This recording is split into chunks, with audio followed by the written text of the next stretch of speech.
انتہائی محدود رہی۔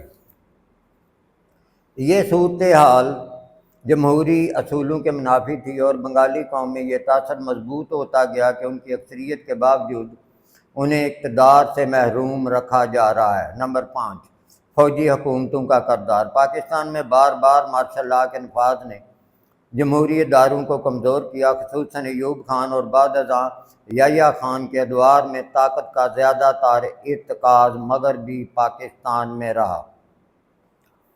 جمہوری عمل کو محدود کرنے اور سیاسی اختلافات کو طاقت کے ذریعے دبانے کی پالیسی نے مشرقی پاکستان کے عوام اور وفاق کے درمیان اعتماد کو شدید نقصان پہنچایا۔ نمبر 6 نکات کا مطالبہ۔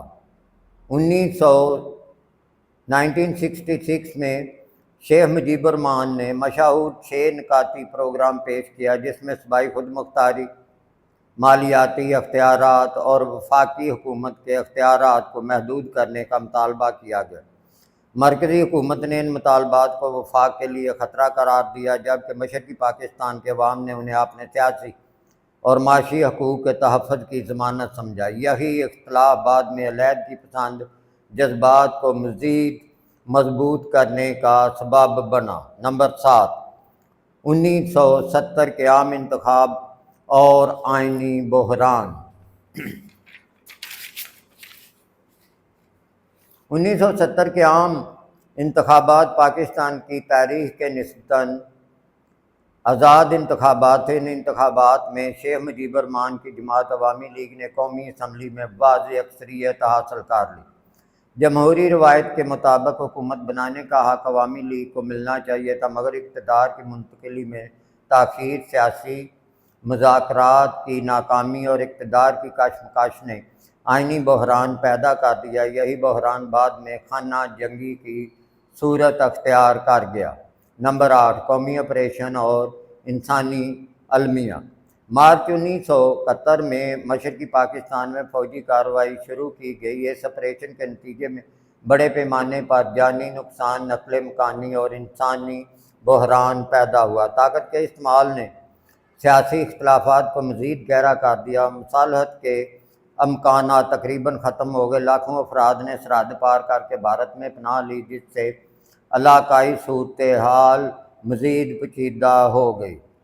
نمبر 9، بھارت کی مداخلت۔ بھارت نے مشرقی پاکستان سے آنے والے مہاجرین کو پناہ دی اور بعض ازاں بنگالی مزاحمتی گروپوں کی مختلف سطحوں پر مدد کی۔ دسمبر 1971 میں پاک بھارت جنگ شروع ہوئی، جس کے نتیجے میں مشرقی پاکستان میں پاکستانی افواج نے ہتھیار ڈال دیے اور بنگلہ دیش وجود میں آیا۔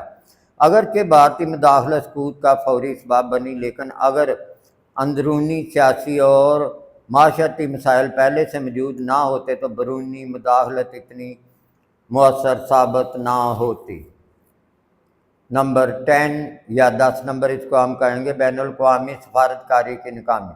اس بحران کے دوران پاکستان عالمی سطح پر مؤثر سفارتی حمایت حاصل کرنے میں کامیاب نہ ہو سکا۔ سرد جنگ کی سیاست، عالمی طاقتوں کے مفادات اور علاقائی حالات نے بھی اس خانے پر اثر ڈالا۔ پاکستان کی سفارتی تنہائی نے جنگی صورتحال کو مزید مشکل بنا دیا۔ 11 نمبر، قیادت کی غلطیاں۔ اس خانے میں مختلف سیاسی اور فوجی قیادتوں کی غلطیاں بھی نمایاں تھیں۔